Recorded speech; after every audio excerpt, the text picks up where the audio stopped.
Un jour dans le monde sur France Inter. Et comme chaque mercredi, on se balade maintenant sur le continent numérique avec vous, Colas Zibo. Bonsoir. Bonsoir Mickaël. Alors on commence là avec le congrès annuel de ceux qu'on appelle parfois les activistes du net, congrès qui s'est tenu la semaine dernière à Hambourg dans le nord de l'Allemagne.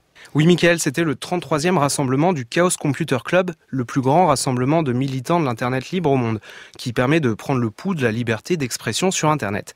Eh bien 2016 a été rude pour eux, avec la prolifération de fausses informations sur les réseaux sociaux, les attaques incessantes contre les sites Internet et la guerre numérique qui s'accélère.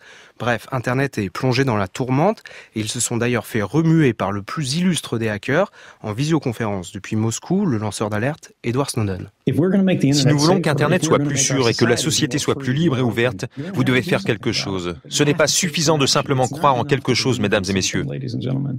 La conférence est aussi l'occasion de présenter des travaux de recherche sur la sécurité informatique et une intervention s'est particulièrement faite remarquer, celle du chercheur Carsten Knoll. Il a montré qu'il existe des failles énormes dans les systèmes de réservation des compagnies aériennes.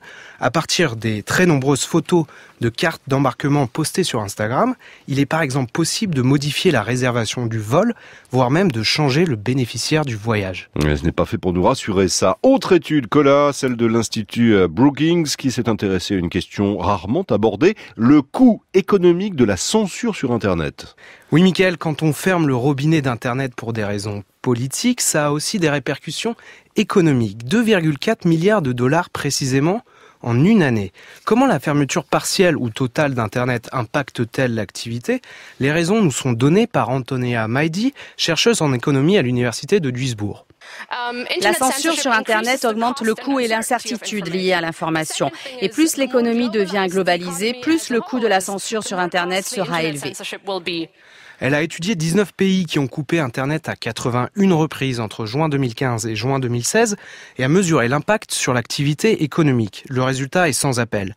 La censure coûte cher, très cher même. L'Inde, à elle seule, a perdu l'équivalent de 968 millions de dollars selon les estimations et suivent sur le podium l'Arabie Saoudite et le Maroc. Et deux infos en bref pour terminer. Oui, la première, c'est le Bitcoin, la monnaie numérique la plus courante, a atteint ces derniers jours son niveau le plus haut depuis 3 ans. Tenez-vous bien, en un an, sa valeur a progressé de 125% et un Bitcoin équivaut désormais à plus de 1000 $, ce qui s'explique notamment par le fait que le Bitcoin est de plus en plus une valeur refuge sur le marché des devises. Allez, on termine avec cette invention d'étudiante de l'université de Cornell aux États-Unis. En analysant la façon dont vous utilisez votre smartphone et en particulier votre vitesse de frappe ou l'utilisation de smiley, elles sont parvenues à déterminer avec une précision déconcertante votre état émotionnel, ce qui ne manquera pas d'intéresser les publicitaires, entre autres. Et vous, Mickaël, quel emoji vous avez utilisé dans vos textos de fin d'année ? Moi, celui qui vomit. Mais non, des smileys comme tout le monde. Merci, Colas Zibo.